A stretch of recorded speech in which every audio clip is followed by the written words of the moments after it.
একটা royal Enfield আছে ভাই। আর রয়্যাল এনফিল্ড যখন রাস্তায় থাকে তখন আশেপাশের সব বাইকই হচ্ছে একটু মানে নরম সরম হয়ে যায়।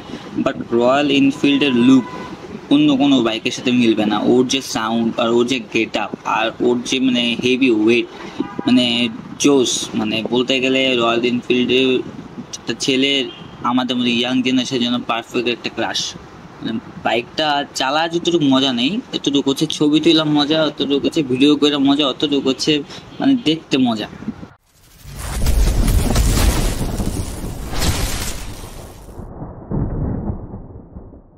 তো সবার কি অবস্থা? সকাল সকাল অফিসের জন্য বের হইলাম।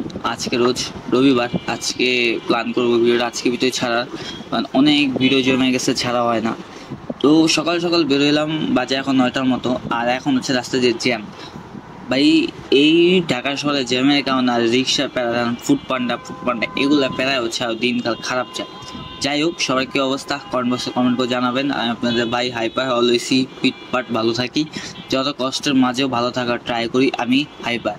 তো আজকে কোনো কিছু বলার নাই, আজকে একটা কথা বলবো যেটা হচ্ছে রয়্যাল এনফিল্ড নিয়ে। রয়্যাল এনফিল্ডের 2-3টা ক্যাটাগরি আছে। তো আমরা করি কি ভাই, আমাদের ভিতরে একটা জিনিস আছে, যে জিনিসটা হচ্ছে আমরা মডার্ন টাইপের পাবলিক যারা, তাদের কাছে তাদের ভিতরে বেশি অনেক এই জিনিসটা। যেমন আমার ভাই চালাইতে পারবো আমি ডিসকভার, বাট আমি কিনবো রয়্যাল এনফিল্ড, ঠিক আছে। আমি চালাতে পারবো হচ্ছে সুজুকি নর্মাল বাইক, বাট আমি কিনবো R15। আমি চালাতে পারবো সুজুকি FI, আমি কিনবো GSXR।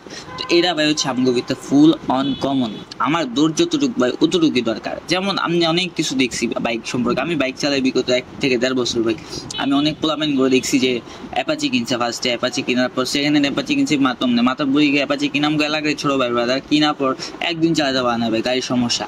ওই 5,000 টাকা ড্যামারেজ দিয়ে আরও ওই গাড়ি চেঞ্জ করে লাইছি, টাকা ফেরত নিয়েছে, 5,000 টাকা পুরো কট, ঠিক আছে। এরপর সে কিন্তু মনোটন, এখন তার মনোটনের মন্টি কেনা, এখন তার হচ্ছে পালসে N160-তে সে সুইচ করবো, ঠিক আছে। এখন হচ্ছে কি ভাই, আমরা হচ্ছি দেখাতে ভালো, দেখতে যেটা ভালো লাগে ওইটাই কিনি, ঠিক আছে। মনোটনের উপর আমি বলবো যে গাড়ি নেই, প্রত্যেকটা গাড়ির একটা বৈশিষ্ট্য আছে।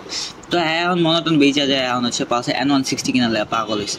তো আজকে ভাই আপনাকে ভাই হাইপার কে লেগে এই কথাটা কইতেছি, কথাটা রিজন হইতেছে ভাই, যখন রয়্যাল এনফিল্ড ফার্স্ট আসা শুরু করলো তখন কিন্তু ভাই দেখছেন যে সবাই হাই পেয়ে গেছে, হ্যাঁ রয়্যাল এনফিল্ড কিনবো, এটা কিনবো, এটা কিনবো, এমন অনেক কিছু হয়েছে। রয়্যাল এনফিল্ডের লেগা বাপ মা লাগা রাগ করে সুসাইডও করছে, ঠিক আছে। এখন আমি ভাই ধরেন আমি রয়্যাল এনফিল্ড কিনলাম, অবভিয়াসলি আমি কিনবো না, তাও আমি কিনলাম। ধরেন কেনার পর এটা কি পাওয়া আমার পক্ষে পসিবল? এটা যে পরিমাণে কস্ট, এটা চালাতে যে পরিমাণে টাকা খরচ হয়, আমার মতো জিক্সার, আমার সামনের মতো যে হুন্ডা যেটা যেতেছে হর্নেট 2.0, অনায়াসে 1-1.5 বছর চলে যাবো। এটা গাড়ি আমি কিনবো আমার নিজের মানে ইয়ের জন্য, ইজি আমার সময় বাঁচানোর জন্য, আমি আমি একটা শর্টকাটে যাই, একটা জায়গায় যেতে পারি। এখন অনেক মানুষ আছে ভাই যারা হচ্ছে শো অফের লাগে কিনে, তাকে হিসাবটা অন্যরকম। যেমন আদেশ পাইম দেওয়ান ইউটিউবার বড় বড় রিচ কিট আছে, তারা কিনে শো অফ করার লেগে, আর সবসময় এই গাড়ি চালায় না, মাঝের মধ্যে চালায়, শখ করলে চালায়। কিন্তু আমরা ভাই শখটে চালাইতে পারবো না, আমগো 24 আওয়ার্স 12 ঘন্টা 13 ঘন্টা ডিউটি টাইমে থাকবে, যে কোনো টাইমে আমাকে বাইক লাগবেই। রং সাইড উঠে গেছি গা ভাই, কেউ খারাপ ভেবেন না, কারণ যে আমার বাম সাইডে ঢুকতে হবে।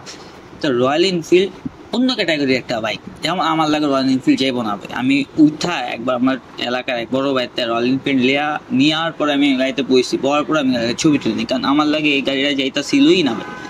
আমার লাগে যে গাড়ি যায় না, এই গাড়ি তো অবভিয়াসলি আমার লেগে না।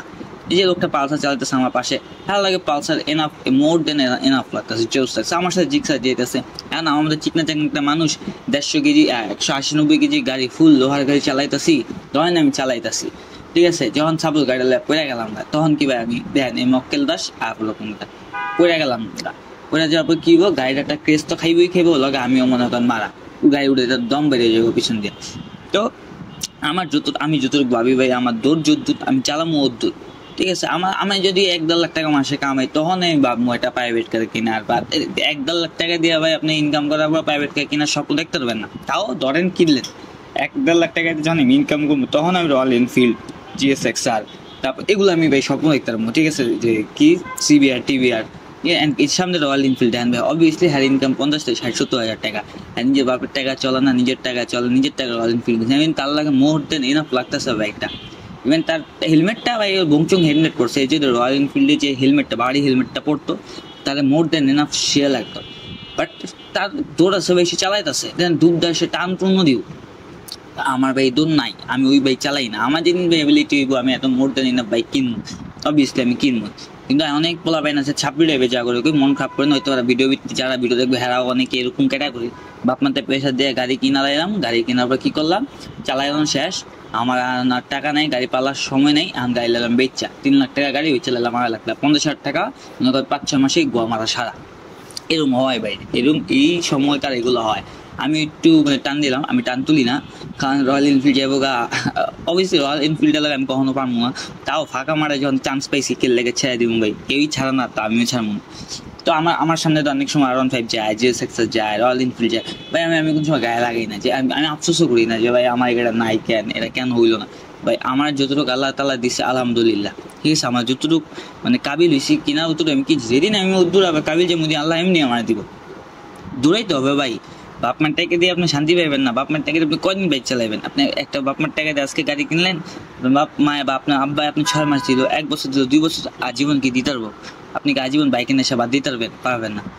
অবভিয়াসলি ভাই আমার ইনকাম যতটুকু, আমি ইনকাম না করে কোনো সময় বাইক কিনা আমি প্রেফার করি না, ঠিক আছে। আমাদের ছোটো ভাই গাড়ি কিনছে, গাড়ি কিনে অ্যাপাচি বাইক চালায়, অ্যাটলিস্ট বিজনেস ছোটোখাটো বিজনেস করে, ফুডের ভিতরে বিজনেস করে গাড়ি কিনছে, একটাই কথা হলো ভাই আমি নিজের টাকা গাড়ি চালাম, বাপের উপর প্রেশার দিব না। কারণ ভাই গাড়ি কিনা ফেলা খুবই ইজি ভাই, 1 লাখে 3 লাখ টাকা, 1 লাখ টাকা 2 লাখ টাকা আপনি গাড়ি কিনা লাইলেন, কোনো প্যারা নাই, পুরা চিল। প্রথম আপনি টায়ার টুয়ার কোনো 1 বছর আপনার কোনো খরচ নাই, মোবাইল বদলাইবেন, সার্ভিস দিবেন, হালকা হালকা তেল ভরবেন, চালাবেন, হ্যাঁ চব।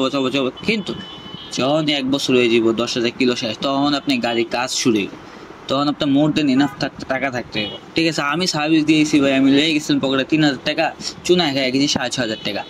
তো এই ব্যাকআপটা আমি কেমন হয়েছি, এই যে আমার কাছে ব্যাকআপ ছিল, দ্যাটস আমার ছিল, এই মূর্খ গাড়ি দিচ্ছে পুরো এলাকা, মানে রাস্তা বন্ধ করে। তো বনাই দিয়ে এইসব মূর্খ অভাব হয় না ভাই, বনাই দিয়ে মূর্খর শেষ নাই। তো আমার আপনারা যদি আমার একটু ভালোবাসা থাকেন বা ভালো না বসে থাকেন, আমি আপনাকে একটাই কথা কই, আমি অনেক আগে একটা ভিডিওতে একই কথা কইছিলাম যে নিজের টাকাতে বাইকটা কিনেন, আর আমি চালাইতে পারবেন। বাপ মা অন্য কারো টাকা দিয়ে গাড়ি কিনবেন, আপনার কাছে তখন আর আপনি নিজেরই থাকবো, কিন্তু ওই যে কষ্টটা যেটা পুয়েটা যা বয়, পুরে গেলে টেস্ট খেলে কষ্ট আপনার পাইবেন না। নিজের টাকা গাড়ি কিনলে গাড়িটা অনেক দিন টিকে, ঠিক আছে। আমার চাচায় গাড়ি কিনছিল নিজের টাকা, সে 10 বছর চালাইছে পালসার। তো এটা হচ্ছে একটা শান্তি, নিজের টাকা গাড়ি কেনার মতো শান্তি ভাই অন্য কোথাও নাই। তো বেশি কাজ এমন না, রয়্যাল এনফিল্ডের কথা চাইছিলাম, রয়্যাল এনফিল্ড আমগুলো এখানে ভাই, এগুলো হচ্ছে পশ, যারা বড় লোক, যারা মাইলেজ টাইলেজে কোনো পরোয়া করে না, খালি হচ্ছে পশ গিয়ে থাকতে হইব, টাকা থাকতে হইব, পোস্ট পাস থাকতে হইব, লুকিং থাকবো, বা ড্রিম তার এই বাইক টাইলে ভাই রামপুরা যান, প্রত্যেকটা সেকেন্ড হ্যান্ড দোকানে একটা হইলো রয়্যাল এনফিল্ড পাইবে।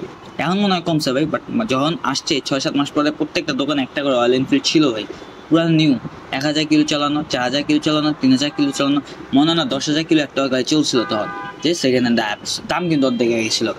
তো যেটাই করবেন, যে বাইকে কিনেন না কেন, ভাইবা চিন্তা কিনেন, আপনার বাইক, আপনার টাকা, আপনার সব, বাট কট খায়েন না।